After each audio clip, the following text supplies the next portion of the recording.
Tanner, overall, how did this race at Echo Park, formerly Atlanta, stack up with past drafting style races at the Speedway?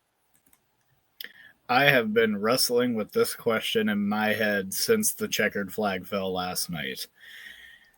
I feel like in a lot of ways that this race was fantastic.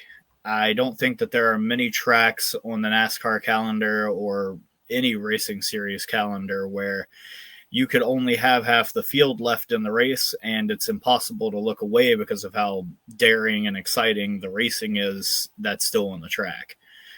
At the same time, it also had some, core principles of being a god awful terrible race, which came to pass pretty early on. We came out of a rain delay and we wrecked over half the field within the span of about 35 minutes, which was, pretty disappointing for a lot of the fans out there.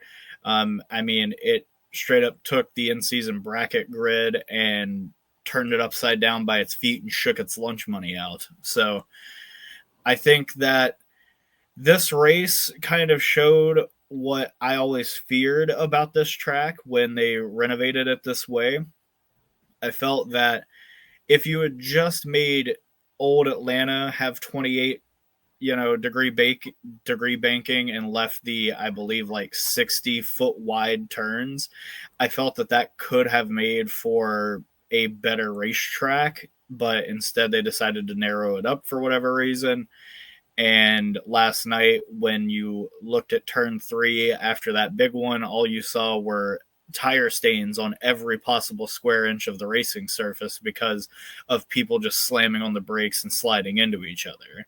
So while I think that this race had a lot of things that should have made it a negative experience, I think that overall I came away from it thinking it was a good race for what was left of it.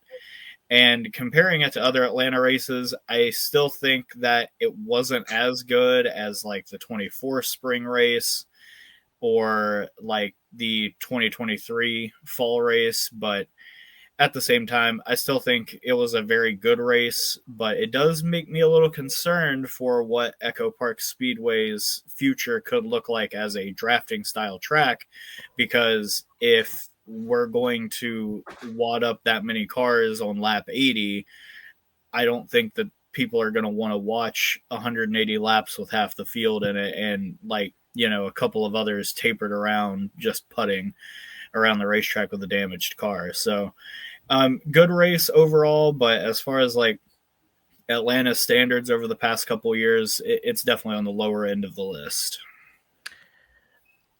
You brought up the 2023, 2024 races that were just absolutely incredible to watch. A lot of fun.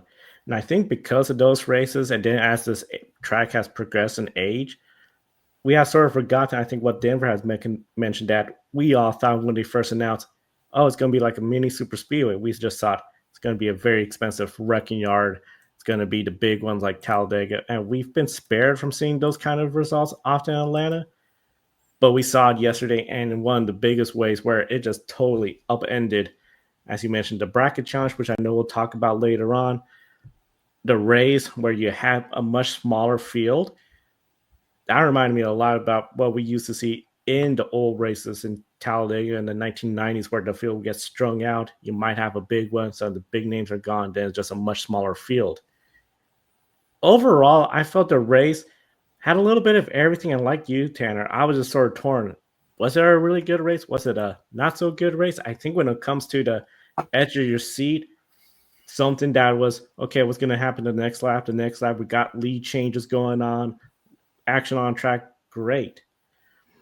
But none of us wants to see a big pile up, especially when it takes out so many cars so early into stage 2. None of us wants to see the kind of race and where it just becomes a little bit more of a comical overtime after overtime after overtime. I think at the end of the day, we're going to remember this race as it was a good race overall. It's probably not going to be as greatly remembered as the two races you mentioned, that fall of 2023, spring 2024. But it's just, I think, also a reminder of we got to be careful with how we race this track. It could end up being that expensive wrecking yard, a lot of overtime attempts, just like Talladega recently, a lot of craziness. And I don't think that's the kind of racing we really want. It is really unfortunate just the timing of this car coming in and then the track being repaved and reconfigured. What would a reconfigured Atlanta, but not in the super speedway package, but they just repaved the old one, and this generation car, I think we'll be talking about great racing just as well.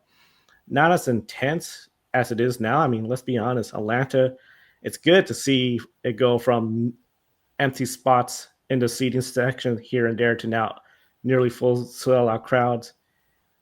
But I just feel like this race just sort of reminded like it doesn't take much to make this race go from that was a fun race to what's going on, guys? This is becoming ridiculous.